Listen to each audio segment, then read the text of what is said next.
everybody, welcome back to another episode of That's Debatable.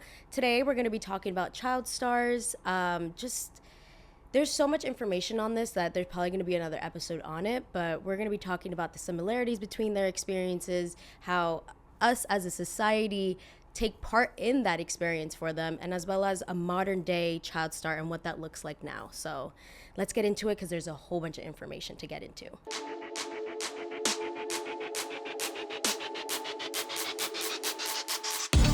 So from the title of this video, you guys can obviously tell I'm going to be talking about child stars, and I kind of went down the rabbit hole of this because of the fact that child stars that I grew up watching and I love are full-blown adults now, and they're talking about their experiences of being in the limelight and being so young and what that looks like, and a little bit of like the dark side of what that can be for somebody. And examples like Miley Cyrus. Miley Cyrus literally grew up in front of us, which is the craziest thing ever. And she actually just dropped a song called I Used to Be Young, and super emotional. She did like a little nod to like her Hannah Montana days, wearing the Mickey Mouse t-shirt underneath like the leotard that she had on. And it made me a little emotional because it made me realize, oh my God, like, yeah, you grew up in front of us. And not only did you grow up so differently than the majority of society that it's a little crazy to even fathom.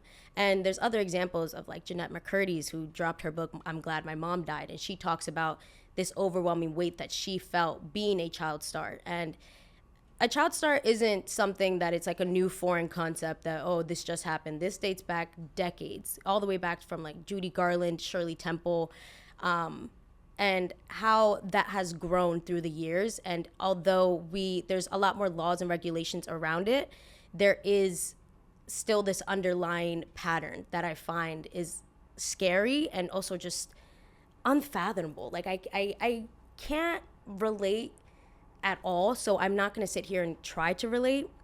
The way that I kind of want to frame this episode is because I do want to be a little delicate, because again, these are children that I'm essentially talking about, even though they're older now, but this is their childhood. I feel like it's a little I'm not trying to overstep in anything. I'm very much using all the words that they have given us, whether it was in interviews, documentaries, autobiographies. These are all their accounts of what it was like to be in the limelight in front of everybody.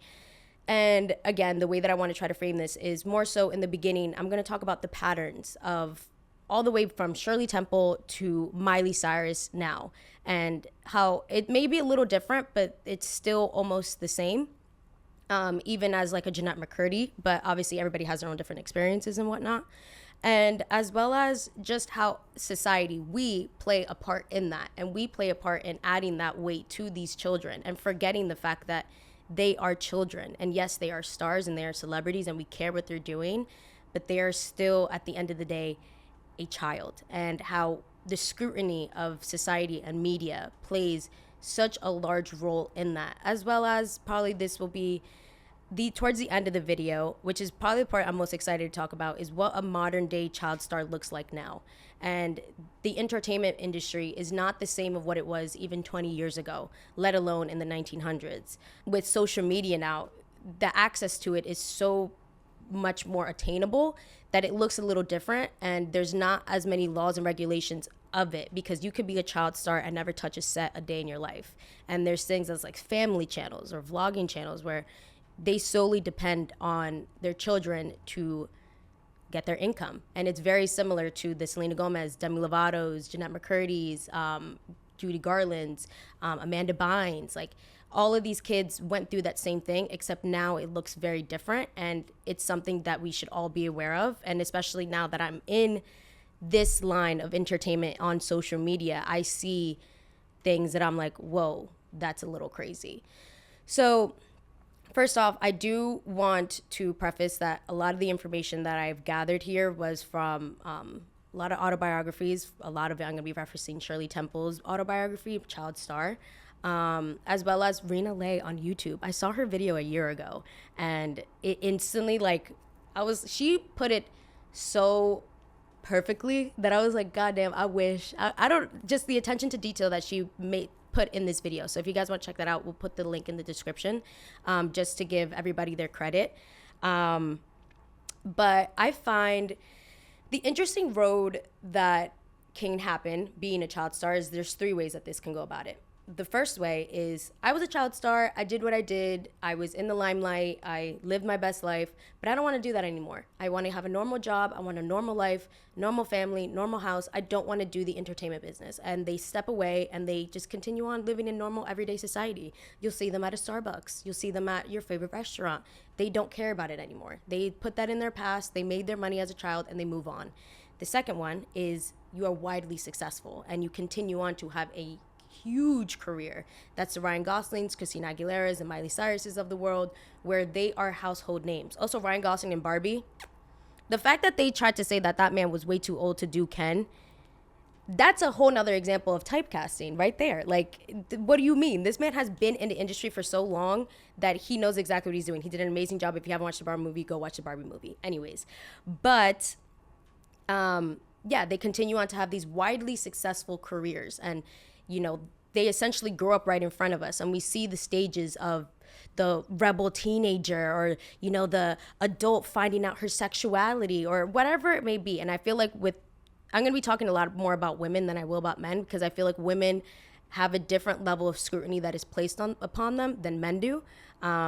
You can even use Ryan Gosling and Christina Aguilera as an example, and I'll talk about that further on. But we're going to be focusing on the women's experience a little bit more, just because obviously I'm a woman, so I feel a little bit more connected to them. But yeah, I mean, and I'm sure men also have their own level of weight that is put upon them, but it's a little different how men do it as opposed to how women have to go about it in the eyes of the media.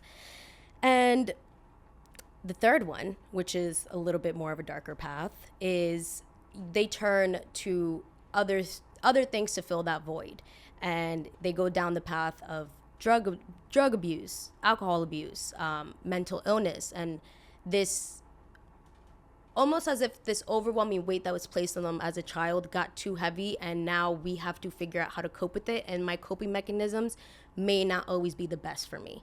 And no shade, no tea, but then you get into like the Demi Lovato's of the world, and I don't want to make it seem as if just because you pick whatever path you go down doesn't mean that you also still don't have your own issues. For example, like if you turn to almost like drugs and alcohol and you have all this mental illness and things happen, that does not mean that you also still can't be widely successful, because Miley Cyrus also does talk about having an identity crisis, an existential crisis of not knowing who she was at one point in her life. And yes, she has a widely successful career, and we all know Miley has also dabbled in her fair share of little druggy wuggies, but it's not to say that one is one without the other. You know what I'm saying? Like, I know that a lot of times y'all want to look at the things I don't say as opposed to the things that I'm actually saying.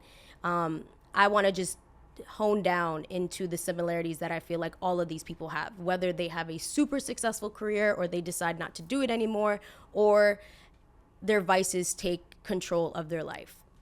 And the first example I want to use, because child performers are not a new concept. This is something that's been happening since the 1900s, dating all the way back to our girl, Shirley Temple. So when I listened to her book, it was a little daunting to see the experience that she had. And Shirley Temple was born in 1928. And this was right before the Great Depression was going to start, which was 1929. And because of the fact that the whole country was about to go through a very difficult time, her parents thought it would be great to push her into the entertainment business, because obviously, you know, that's their child. They're like, she's a star, she's everything. Turns out they were very right. She was a star. And she booked her first role when she was 3 years old. And that was her first movie role. And she was signed to a production company at that point. And the moment Shirley Temple could walk, she was put in dance classes. And because of the fact that, again, the country is going through a very difficult time, her parents saw it as an opportunity to be able to secure themselves. And this is the concept of her, I can't even get over this. The concept of her being 3 years old and booking her first movie is the craziest thing ever. And it gets crazier than that. 3 years old, her first movie was War Babies. That came out in 1932. And at that time, because people are weirdos, they thought it was so cute and so funny and so quirky to have babies, because they're not even children yet. They're not even classified as toddlers. They're literally babies. They thought it was cute to have babies do like a spoof of adult characters. And in War Babies, essentially what it was young children acting as soldiers, and Shirley Temple played a sex worker, and she was 3 years old. And I know what the next question is going to be. Where were the parents? Baby, they were on set. The parents knew exactly what was happening. Her father took charge of her financials. So he was her financial advisor. He was kind of like her manager, dealing with all her money and whatnot. Her mom was in charge of like getting her hair ready, doing like all that other stuff, all just like the styling purposes. That's what her mom was in charge of. And her parents were fully aware of everything that was being asked of her because they were also on set. And she played this little sex worker that was so cute, so funny, so quirky. She's 3 years old. She is 3 years old. And the lines that she have in there were explicit for a 3-year-old. If you have a 25-year-old saying them, okay, fine, whatever. But there were lines like, oh, well, I'm expensive. You're 3 years old. And that blew my mind for so many different reasons. For, whoa, why did we ever think that was okay? And also in that time, child labor laws were in place because they were placed in the early 1900s, but they weren't in place for the entertainment business the way that we know them now. For example, Coogan Law was not placed yet. That was in 1939, I believe. And if you don't know what Coogan Law is, it essentially means 15% of every child performer's earnings has to be put into an account where they can access that once they become the legal age to be able to deal with their finances.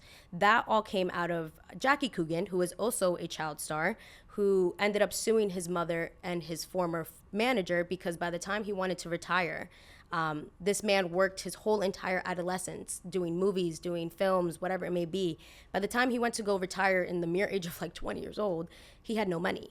And the question was, well, where's the money? Where's the money? Where's the money? And it was because his mother and former manager took the money and didn't leave him with anything. So he ended up suing them. I don't believe he won, but the law was then placed of Coogan's Law. And although Coogan Law is now active in today's society, there's still stipulations around it. And Jeanette McCurdy actually talks about that as well, as although there is a law protecting us, there is ways around it. And other people are examples of that, and we'll get to that. But back to Shirley Temple. So this was before Coogan's Law. So everything that she was making, her mother and father were in charge of. And everything that she was saying, everything that she did was approved by her parents. And in the movie, they basically have like a little like suit and a diaper being held up by only a safety pin. And that's what she's wearing in the movie. Shirley Temple, in her book, and this is a quote from her, says, Temple recalls the film series as a cynical exploitation of our childish innocence. And that's essentially what they were doing. They thought it was cute to have her walking around saying these like really adult phrases. And for whatever reason, they thought it was cute, fun, great. And moving forward, I think Shirley Temple did over 40 films in her whole discography before the age of 22. That alone, you can't even imagine the level of stress that this child had to go under. And although Shirley Temple does say in her book that, although it was very traumatizing and it was a lot of exploitation, I came out kind of unscathed. There was another movie that she did with a whole bunch of other children where I believe she was around like 5 years old or somewhere around there. And anytime that any child would misbehave, they would send them to the black box. And essentially what the black box is, it's a soundproof black room, and they make you sit on an ice cube, essentially. They just make you sit on an ice cube for however long. That way you know that time is money and money is not to be wasted. So once you're on set, you're here to do a job, you do this job, and if not, your punishment will be you sit on an ice cube in a soundproof room until we tell you to come out and you finish the job that we are telling you to do. And Shirley Temple recalls and says, although that is very traumatizing, it made me understand that time is money. And it really put me in the right mindset to understand that when I'm here to do a job. And that job has to get done regardless of if I want to go play, regardless if I'm hungry, regardless if I'm tired. That job has to get done because people are relying on me to do that job. And especially since the Great Depression was now at its peak, everybody was going through a difficult time, but the temples were loaded because their daughter is the epitome of a child star now. And the scrutiny that this little girl had to go through, she was maybe 9-10 years old, and they had the media calling her a bitch. They had the media saying that's a 30-year-old woman as acting as a child. And so much so that was a big conspiracy theory in Europe, that Shirley Temple was actually a 30-year-old woman acting like a 10-year-old child. So much so that the Vatican sent out an investigation to go investigate Shirley Temple to find out if she was actually an adult pretending to be a child.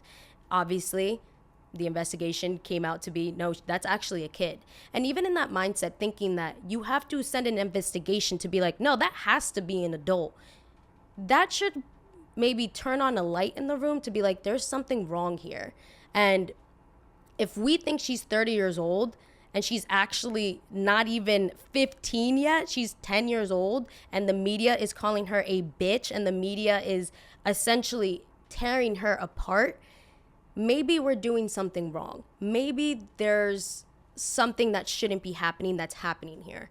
And so much so, she went through the scrutiny of maintaining that youthfulness, because that's what people loved her as. And people would always talk about her baby teeth and be like, well, if she's not a 30-year-old child, then why hasn't she grown out of her baby teeth? And she recalls in the book, because of the fact that they would put caps in her teeth so that they maintain that youthful look. And they did anything and everything to make sure that we can still book her as a young child, even though she is growing up and starting to go through puberty and starting to experience the world. And now she is becoming a teenager, essentially. But they weren't willing to let that go. Continue moving forward. Shirley Temple gets married by the time that she's 17 to a much older man. And in this book, she also accounts when she was around 11 years old, I believe, that she decided to leave the production company that she was with and sign over to MGM. When she decided to sign over to MGM, she had a meeting with one of the people that worked there. His name is Arthur Freed. And it was just for whatever, again, make this make sense. It was a private meeting between Shirley Temple and this executive or director that worked at MGM. And her parents were not there. It was just a private meeting between the two of them. And she writes in her book that he then took his pants off and exposed himself to her and said, allegedly, I have something made just for you. And out of the discomfort that Shirley Temple had, she started giggling. And you can visibly see the discomfort that she was having, and the guy got mad and kicked her out of the meeting. She then ended up signing to MGM, which at that point, MGM was a money machine. And they were putting these child stars through the most, like making them film movie after movie after movie after movie, because they wanted to utilize the fact that they were youthful still before they got too old. And at that point, they were useless in the eyes of MGM.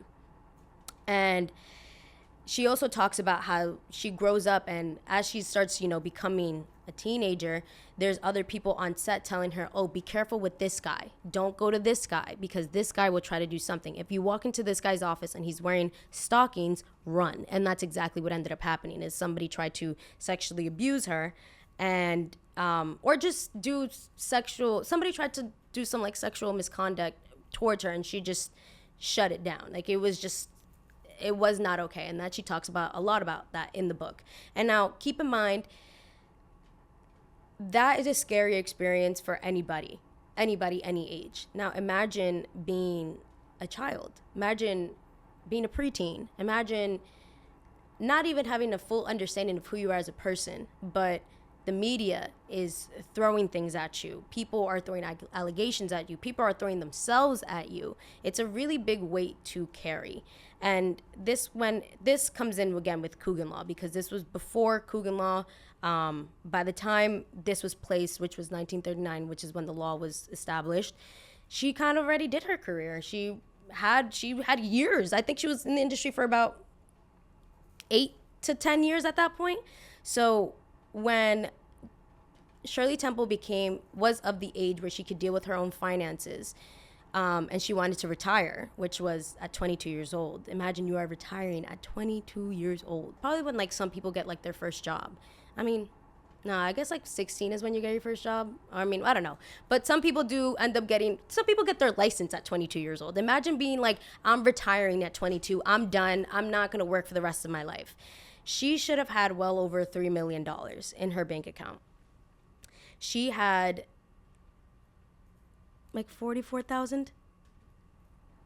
And she talks about how essentially her father took that money and spent it on God knows what. We don't know. I don't know. I mean, I tried to look for it. I don't know what he spent it on. I think he probably spent it on like houses, like stuff like that. And one thing that kind of confuses me. I mean, I guess it doesn't confuse me. Some people are just like have an amazing heart. But Shirley Temple talks about it and she's like, I forgave him. It is what it is. Like, we lost the money. It is what it is. What else can we do now? I forgave him. Obviously, that's between that. Whatever happens behind closed doors happens behind closed doors, right? But as I was looking that up, I then hear about stories like Jeanette McCurdy, who had the same exact experience. And this is in the 2000s now. We're a whole different, is it millennium? 19 to 20? Century? I think it's century. I don't know. Whatever. Let's just say era. We're in a whole different era now. And it's still happening. And you look at the Judy Garlands of the world, and this case is a little bit more somber than the Shirley Temple because they put Judy Garland through the ringer. And she was also signed to MGM. And she accounts how her mother, Ethel, and MGM controlled what she ate, when she ate, how much she ate, and everything having to do with her. She was 16 years old when she booked The Wizard of Oz. And they talk about, she has to keep her youthfulness. She cannot grow to a certain size. We have to keep her this small because we have to make sure that the audience knows that she is a young girl, which she is a young girl. She's 16, but she's, coming into her womanhood. She's starting to figure out what it is to be a woman or whatever it may be. But I'm being told I have to act younger than what I actually am, which is then how you fall into like kind of an identity crisis. And it's actually really sad because by the time Judy Garland died, her net worth was, again, somewhere near like $40,000. And imagine the amounts of money that she made for MGM is astronomical in comparison to what she ended up having, what she died with. And she actually had to pay a lot of the money back to the IRS. It was her daughter, Eliza. But her daughter ended up having to pay that debt off because of misplacement of funds that I'm sure that her mother had something to do with, and as well as just backtracking of taxes. And these are things they don't teach you. These are things that they don't want you to know because this is how you kind of get caught. And it's a little sad because Judy Garland ended up turning to drugs and, doing all this went down a little bit of the third path that I was talking about because there was just an overwhelming weight, and they were putting like capsules in her nose to make her look youthful. And like, it's insane. Like, these are children, but you also want to make sure that they can still make you money. But again, you're a child. You're supposed to grow up. Your body's supposed to change. You're supposed to look older, but that is not allowed. So if you date back all the way back to like the 1900s of child stars doing this, now imagine, and if it's still happening now, that just goes to show that there's a pattern happening that's not changing. And people like Ariel Winter, she played Alex on Modern Family, talks about how in one of the seasons when she first started doing it, when she was 11 years old, she got into the job and she had no boobs, no chest, no butt, no hips, no nothing. She was a little girl.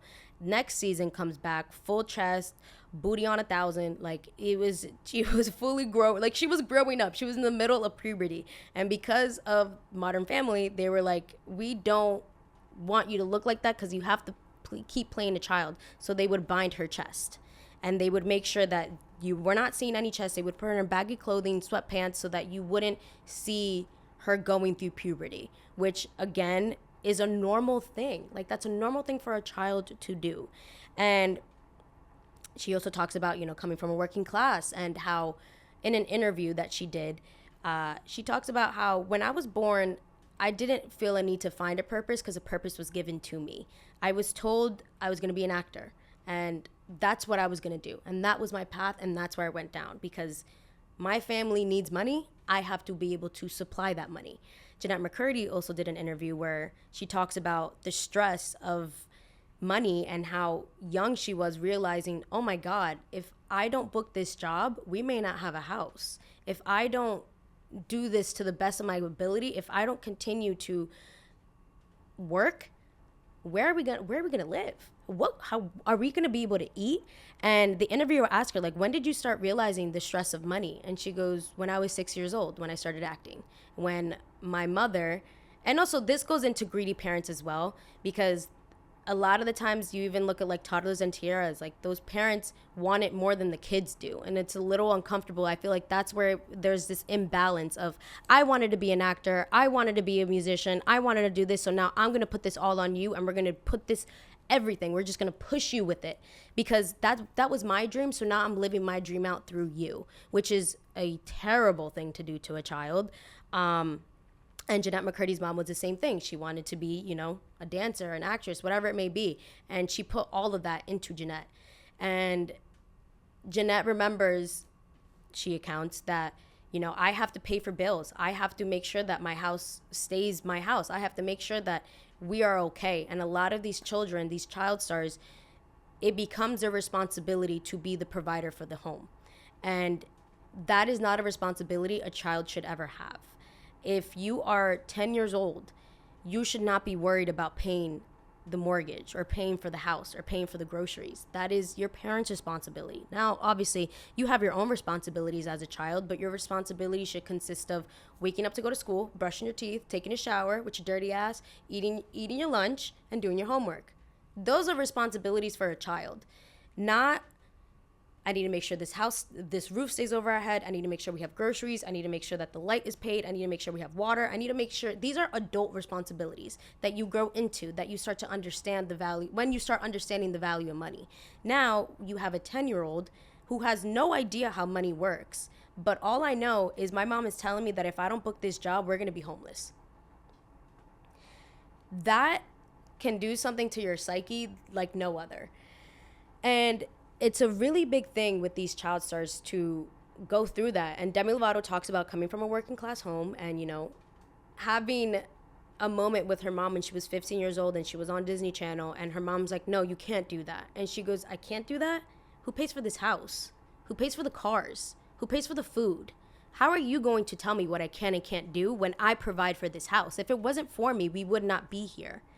And you start to see this weird imbalance of now the child becomes the parent and the parent becomes the person that needs to be taken care of.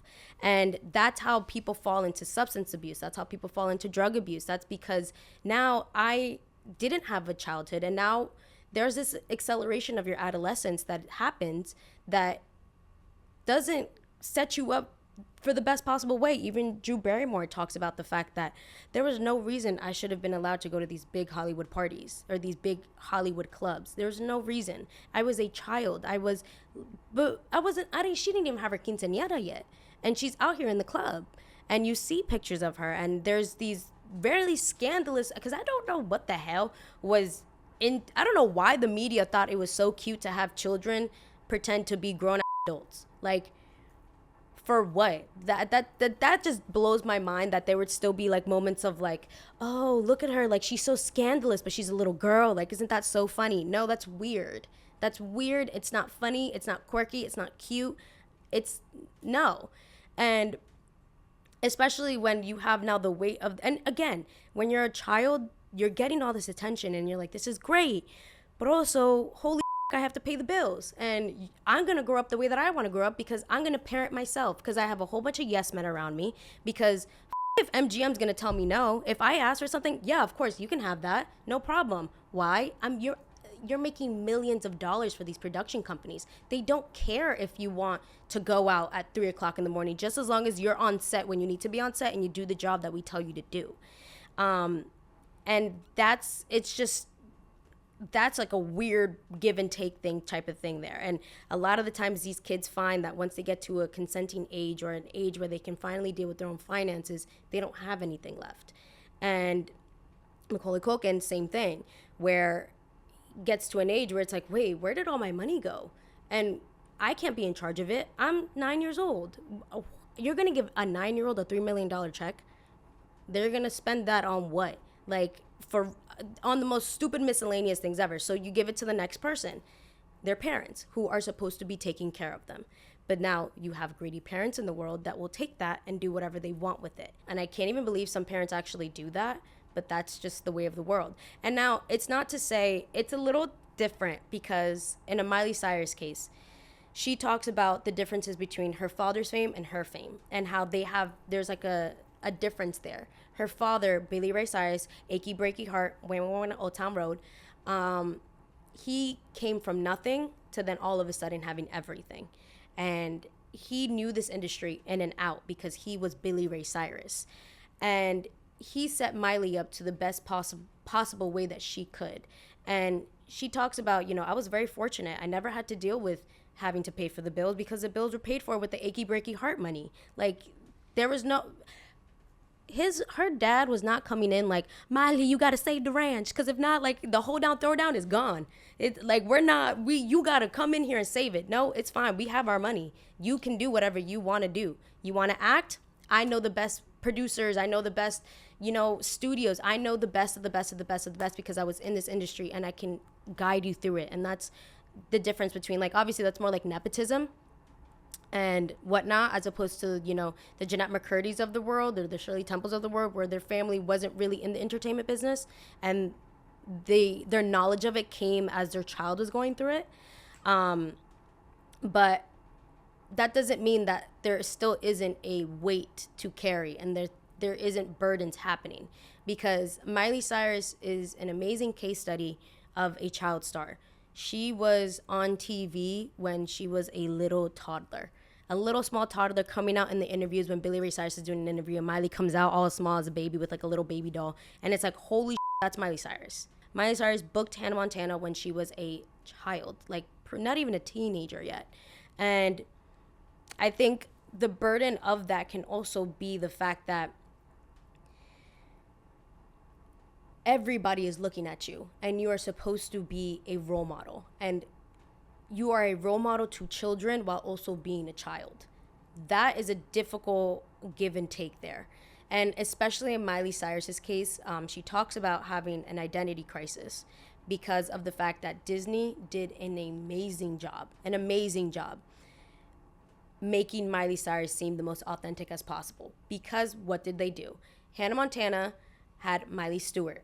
Miley Cyrus is her real name, but they took aspects of Miley Cyrus's real life and implemented it throughout Hannah Montana. So much so of having Billy Ray Cyrus play her father, which is her actual father in real life, and having Dolly Parton play her godmother, which is her actual godmother in real life. So you can start to see how that can almost confuse somebody as like, is this my identity? Am I just Hannah Montana? People love me as Hannah, but I'm Miley Cyrus. But also, Hannah Montana is Miley Cyrus. And Miley Stewart is Miley Cyrus, because our lives are kind of similar, but we are not the same.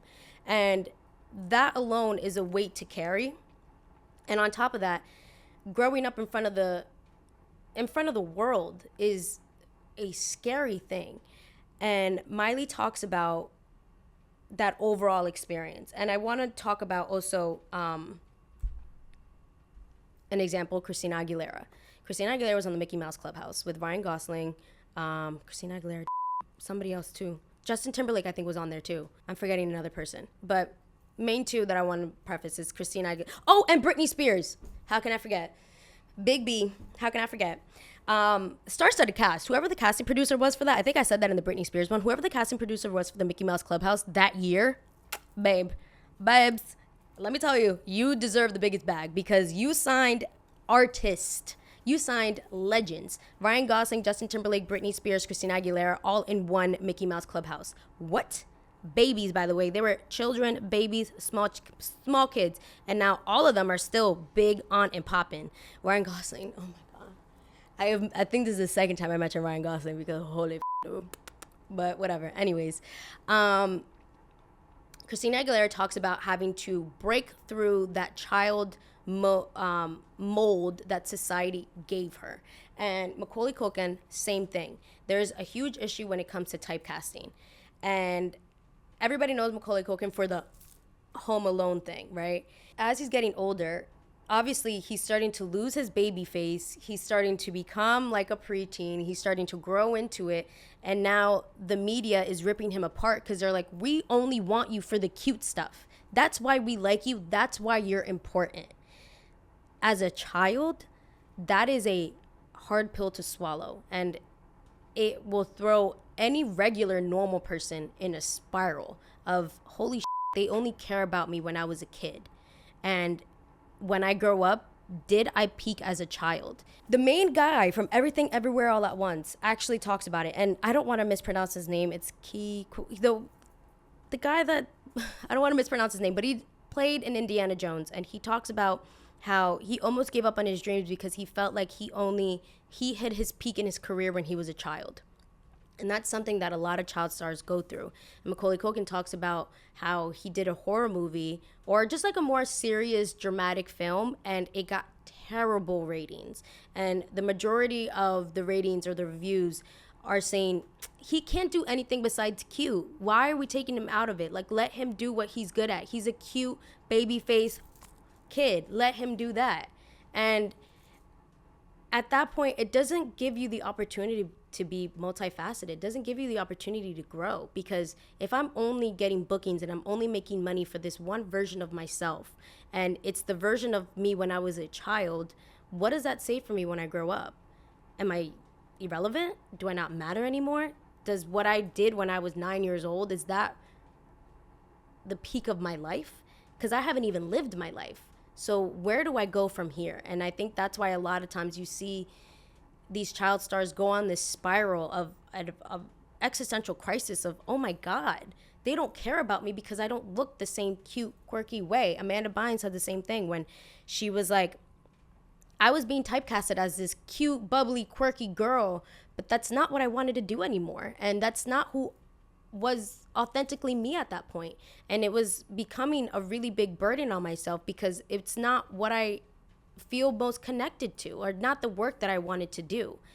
And obviously Miley Cyrus did that with the Hannah Montana thing, and you know, she went through it, and they talk about having to break that mold and what that takes. And a lot of the times that's how people fall into substance abuse. Daniel Radcliffe, Harry Potter, when he was filming the trilogies, he talks about, you know, I turned to alcohol because of the fact that everybody was watching me and I wanted to forget about it, so I drank. And then I came to the realization that, holy shit, if I get really fucked up, people are going to keep looking at me. Now they're going to look at me even more. So then he kind of handled that and brought that down, no longer has an issue with that.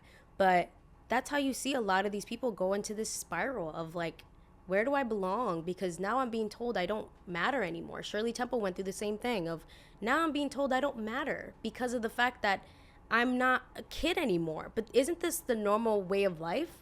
Isn't this what we're supposed to do? We're supposed to grow up and find out who we are, and that is supposed to take us into that next level. But you're already telling me that I peaked and now everything from here is downhill, which is crazy to think about. But continuing on,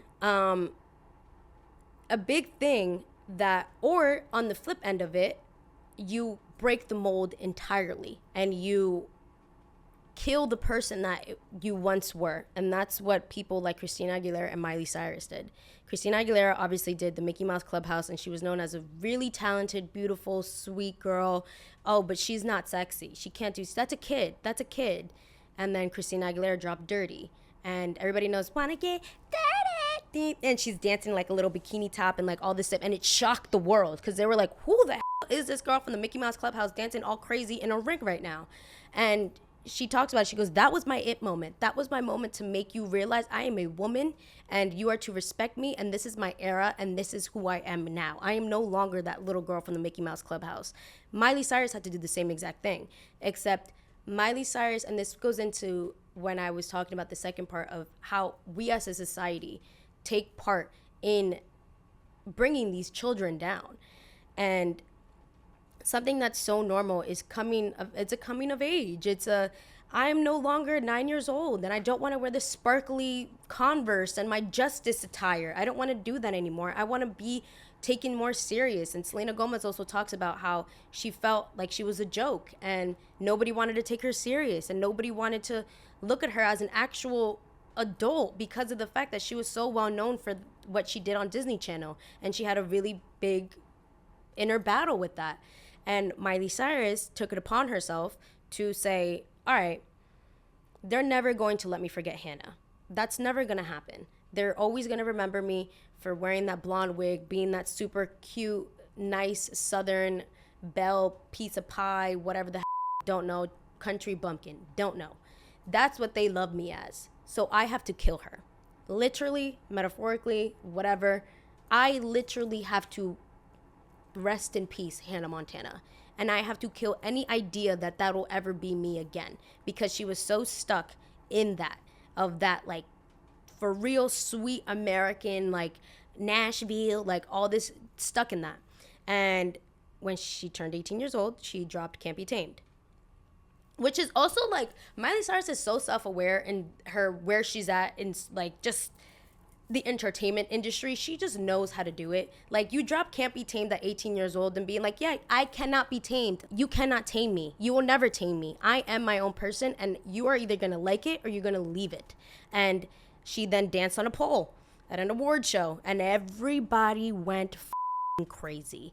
Everybody blew the up, and they said she is supposed to be a role model for our young girls and young boys, all the while she is the same age as us. Who's her role model? Who does she look up to? Because now I'm being told I have the responsibility of raising all of this whole generation of children, and they have to look up to me, and I have to do the right thing. But I am a child. I'm a teenager. I am growing up. And as just human life, you're supposed to make mistakes. You're supposed to fall. You're supposed to do the wrong thing so that you learn. But in a case of a Miley Cyrus or a child star, you have millions of people looking at you do the wrong thing, and they will remind you every single day that you did the wrong thing and you were wrong for that, and never let it happen again. But then how do you grow? Because you have to grow out of failure. You can't do the right thing all the time. And society the media just put such an emphasis on, she's Hannah Montana, that's a Disney Channel girl, she has young girls looking at her, all the while she is a young girl, like, she's figuring herself out. And it's not like she was out here doing like full poon out on, like, it wasn't even that. She was just dancing in a cage with some feathers on, with some sexy dancers in the back. She's 18 years old. She's of consenting age at this point. She's been in the industry for, at this point, what, like 10 years, 8 years? Like, she's coming into herself. She's figuring out what it is to be an 18-year-old girl. And things made it, and if that was not enough, because it was not enough, because everybody started violating her. And I remember when she dropped, I forget what the magazine cover was, but it was the cover where she's holding the sheet and it's in black and white and her back is out. And everybody, even myself, being young and naive and not understanding the world around me, I was like, but why is she doing that if she's Hannah Montana? And that's my own fault. Again, this is why I say, as society as a whole, ourselves, when we look at these kids, we have to remember that they are human beings, just like we are. They are not, although they are put on a pedestal, they bleed the same, they breathe the same, they are real people. And real people go through real things. And I did some scantily clad things too, but the only difference is it wasn't on the front of a magazine. So I can't get judged for it in the way that Miley can. And to have the perseverance that she has to be like, all right, I'm still gonna do it. I don't go, you don't like it? All right, let me push it even further then. Because you clearly haven't gotten the message that I can't be tamed. So let me make sure that you know. And then fast forward into the Bangers era. And Bangers, she cut all her hair. Now she has like a cute little bob. And she said, no, Hannah Montana is dead. Understand that. Get on the wave of it, because if not, you're just going to be left behind, because I'm going to keep moving forward. And if you are going to put all these eyes on me, I'm going to make sure you see that I am growing. And I am not the same person I was 2 years ago. I'm not the same person I was 10 years ago. You can't expect me to be, because you're not either. And Bangers came out, and that's when Miley was on like her psychedelic drug era of just like, I don't give a I'm going crazy and I'm smoking cigarettes all the time and I'm living a rock star life and this is me. Fast forward to the Bangers era, then she completely broke the mold and she was like, no, and this is who I am. And even if you look at the albums of her discography, every album is so different because we saw her grow up in front of us. And it's a beautiful thing, but it's also really sad to see that that's what they have to do, especially women. You have to be this super sexy, like sell sex to make sure that you know that I am a woman. When it's like, why? For what? I know you're a woman just because of the fact that you're grown as like you're 30 years old at this point. You don't, or you're 22 years old at this point. You're old enough to drink. You're an adult. But no, in the eyes of the media, you have to do it in such a vulgar, like, this is who I am and this is my body and hear me roar. Like, it's a little dystopian, but whatever. That's a whole nother topic for a whole nother time. But sorry guys, I just went on a whole tangent. I love my girl Malali. I'm sorry. I have to put it out there because she really is the case study. She is the mold. She is the girl. She is the moment. To this day. Listen to I Used to Be Young if you haven't heard it. It's amazing. But moving forward, in the sense of a child star, the entertainment business doesn't look the way that it did 20 years ago. Now, with the rise of social media, you can be a child star and never touch a set a day in your life. And the way that you can do that is by family channels, starting an account on whatever app that you decide to choose, and people could blow up overnight. And family channels especially, I think, are so like they're so weird and exploitative. Like, it's just uncomfortable because if you cannot make money without your child being in the video, you are exploiting your child. And a lot of these family channels are so invasive because back in the day, 20 years ago, yes, we had child stars like Macaulay Culkin, Miley Cyrus, Selena Gomez, Demi Lovato, but they had machines like Disney Channel, Nickelodeon for Jen McCurdy running them to be like, this is what we're going to put out to the world. They're going to think that they know everything about you, but they're not going to know everything about you. They're going to know exactly what we want them to know. They're going to get to know you through interviews, through tours, through movies, through your show, through albums. That's how they will know you, but they won't know you. Okay? Family channels, it's not any of that. It's vlogging your everyday life and your first period. When you first day of school, your first boyfriend, when the first time a pet passes away, or when you're moving, or in the case of the Ace family, when your house gets robbed into, we're gonna film that. We're gonna film the reactions of that, and we're gonna film what the babies feel and how they feel. And it's another level of child stars, but now there's not as many laws and regulations because it's a brand new thing. And how do you put law? Because usually they have the child labor laws where you can't work a certain amount of hours because that's just what it is. But how are you supposed to put regulations on that when you're vlogging? Or we're vlogging the whole day. We're a 24-hour vlog or Vlogmas, where they vlog every single day for every day in December. There's not really any laws on that because it's your parents doing that. And this is where it gets to parents being exploitative and being greedy. And I don't want to... Actually, I will say it because I used to like the Ace family. And if you guys don't know who the Ace family is, it's a family channel on YouTube. You really don't have to go check them out. They're not... like, it's so cringy. It's not even fun anymore. They exploit the shit out of their kids. They've been doing that from the moment they first started making their first video. Like, you see it of just like... yo, you realize that like these are kids growing up and now they're growing up and they have a camera right in front of their face and they know that if the camera's, and they're like, oh, well, Elle loves the camera. Well, how do you even know that? She can't even speak. She can't even speak. She's a baby. You're filming your birth? Oh my God. And putting it on YouTube to monetize off of that? Does that not sound I've never seen Miley Cyrus's birth video. I don't know if y'all have. If you have, send the link. But like, I promise you it doesn't exist. Because I promise you it doesn't. But there's plenty of birthing videos on YouTube. And I'm not saying don't record your birthing video. That's fine. But when you have a huge following and you're almost like, all right, guys, we're going to live stream the birth. Are you crazy? That is absolutely bonkers, nuts, makes no sense. And even Jordan Cheyenne, something that just happened actually. She's a family vlogger, and they were supposed to go get a puppy, and the puppy ended up getting really sick before they picked it up. And they're in the car. I'm sure all of you have seen this. They're in the car, and she's with her son, and her son is sobbing, like, I'm sad, like, oh my, because he's starting, like, he's a young child, maybe he's around like 6-7, if that. And at the end of the video, she's like, we're really sad, She forgot to take this one edited part out, because again, when you have Disney, Nickelodeon behind you, they're not going to forget to take out the edited parts. They will, everything is curated to a T. But on a family channel, it's your mom or your dad editing the thing, and sometimes some things slip. And she goes, okay guys, so we'll see you guys in the next video, like, we're just really sad, so we're gonna go. And then puts the hand on the camera, and then releases it, and she completely forgets to take this part out, and she goes, wait, come here. And she goes, look into the camera and cry for the thumbnail. And then the kid is pleading with her, like, wait, mom, I'm actually crying. She goes, no, I know, but just, like, cry, like, more. Like, don't cover your face. Like, cry in front of the camera. Look sad. And he goes, mom, I'm actually sad. I'm actually upset.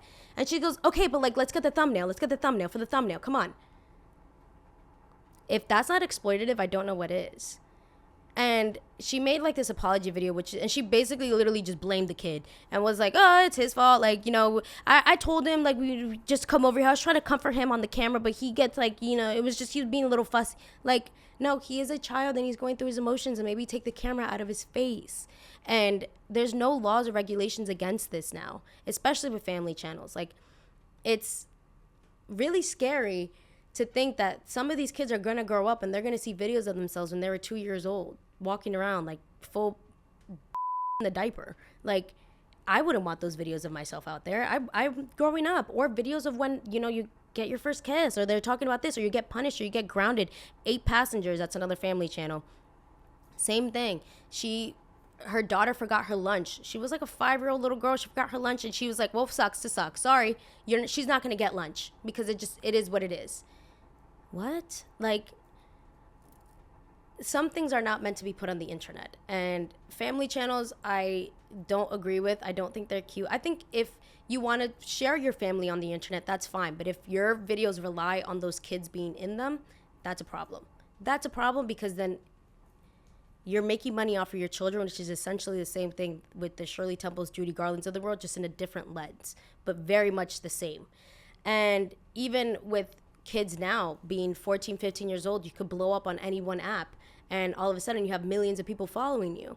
And now that level of access is the same. When I lived in LA, there was parties I would go to, and I think I spoke about this briefly on another podcast episode, but there was a party that I went to, and I remember seeing there was alcohol all over the place. And I'm 24. I can drink. I can do what I want to do. I'm old as but I'm old enough to drink alcohol legally. So I'm fine, whatever. I walk around and I see somebody and I'm like, isn't she 14, 15 years old? What is she doing here? Why is she here?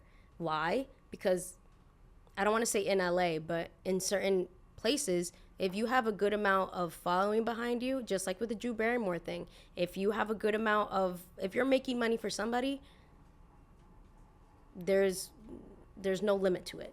And honestly, I felt super uncomfortable, so I left that party because I was like, I don't think I should ever be at a party with a 15-year-old. Like, that's fucking crazy. That looks crazy on me. For me, even I feel like if I'm there, I'm just condoning it. Like, that's just awkward and uncomfortable. I'm like, absolutely not. I was like, this is not my scene. I should be, if you're not above the age of 21 years old, you should not be at a party at 3 o'clock in the morning. For what? Where are your parents? What? Turns out her parents were in the other room. Because I'm saying. And it's just, it's a scary thing, especially now, the modern day child star. I can't imagine being a kid and having tens to 15 million followers. Like, I can't. That's so scary. That's a lot of power. That's a lot of responsibility that you don't even understand what responsibility is yet. And yet here you have it. And same thing when you go all the way back to the 1900s with the Shirley Temples. You have a lot of power. And now you're a role model for these children. Miley Cyrus, you're a role model for these children, all the while being a child. It's a really difficult, weird thing to wrap your head around. But we as a society need to do better at scrutinizing these kids just because they grow up, just because they're not kids anymore. And I think something that I've learned of myself, I've loved pop culture. I've always loved pop culture. I've seeing these things live in time, especially Miley Cyrus's, of just like, whoa, Miley Cyrus. I remember everybody calling her crazy and saying, oh my God, she's off the wagon, she's going nuts. And for a second thinking, oh my God, she might be crazy. And then bringing that thought back to be like, wait, no, she is literally me. I'm doing the same shit, except I'm not Miley Cyrus. I'm Emely Moreno from a small town in New Jersey. Nobody gives a what I do. But people, we just care way too much. And we have to give these people grace to remember that these are children, and these are children that have a weight that we will never understand. I don't know what it was like. I don't know. I was not a caretaker at 15 years old. I was not a provider at 15 years old. I was not being told. I was not surrounded by adults when I was 15 years old. That's another thing. These kids were surrounded by literally adults throughout their whole adolescence. And that's why I'm saying it's an acceleration of your adolescence. Because meanwhile, while I'm in school playing around with these other kids, up and being like making mistakes and doing whatever, these kids are on set and their friends are co-stars who are also their co-workers, but you're also 11 years old. And that's a weird place to be at. And yeah, although if your child loves to do it and they want to do it, yeah, that's great. But make sure you know what they're getting themselves into, as well as us as a society. We need to do better. We need to do better. Like, we need to stop putting these kids as like mortars of just like, you're a role model. No, they're a kid first. There will always be a kid first. Regardless if they made this production company, this label millions of dollars, they're still a child. And they deserve to have that experience of a childhood in whatever way. I understand in the entertainment industry, it's a little bit different of what that looks like, but as the media, as the people talking about it, we have to give them that grace to understand that where everything that you did when you were 11 years old was cool and great. Was it? Because I'm sure it was not. I'm sure that you probably did some too. I'm sure that you probably stole a little piece of gum from the convenience store. I know you did. Don't play with me because I know you did. The only difference is you didn't have thousands of paparazzi standing outside of the grocery store to talk about you and call you a hoodlum and call you this and that and the third. You didn't. That's what I'm saying. There's a balance to this, and we have to understand that our words can also hurt too, and they can play a large part in these people's lives. And yes, we put them there, and they know. And the big argument is they know what they signed up for. Not when you were 3 years old and you're Shirley Temple. I don't even think you even have an understanding of what's happening around you. I think you're just being told, do this, do this, do this. And if these are my parents, these are supposed to be my people that take care of me, of course I'm going to listen to them. So we need to do better. As if I don't know what child stars are out now, because I'm not really like, I'm sorry, I'm not really listening to like the Disney channels of the world anymore. But for the future upcoming Miley Cyrus, Demi Lovato, Selena Gomez of the world, like, let them explore themselves. Let them, go a little crazy, go a little off. Like, that's a unrelatable experience that none of us will ever be able to understand or even wrap our head around. The only things that we know are the things that they decided to share with us. So it's just about, I don't know, being kind. I feel like every episode I'm like, guys, you just have to be a little bit nicer to each other. That's it. Even if it's these big celebrities. Like, I wanted to be a child star. When I saw Hannah Montana, I was like, holy I didn't know you could be a pop star by 15. I better start working. Little did I know those were working. Miley Cyrus, watch all of her interview of her thing where she talks about how she had every single day for 4 years when she was a child and doing Hannah Montana, she would have a schedule from 5:30 in the morning all the way to 8 o'clock at night, every single day. Every single day. It was interview, meeting, hairstylist, interview, meeting, shooting, did it every single day for 4 years. And that's a child. So again, let's give a little bit more grace. Yes, they raised us, but we kind of raised each other. We were in this boat together. We were watching you do the same thing. She ran so many other people could walk. So that's it. This was a doozy. I feel like I'm probably going to do like another episode on this one because I didn't get into like a lot of other people that have talked about their experience that I kind of wanted to. I mainly focused in on like Shirley Temple, Julie Garland, Miley Cyrus, all of them, because I feel like those are big ones. But we'll probably do another one. Let me know in the comments below if you guys want to hear another one. Again, guys, let's be nicer to these people. I know they're celebrities, but they're still humans. You guys realize that they breathe the same. Like, I trust and believe. They take a dookie. They pee. They do it. They've done it. Like, they're still human beings, and we should treat them as if, not like gods. But that's it. Let me know if you guys want to hear anything else, or if you guys want to hear another part 2 of this episode, because there's so much more that I did not get to share. Thank you guys for listening. Like always, like, comment, subscribe, do what you do so well. I'll see you guys in the next episode. Bye.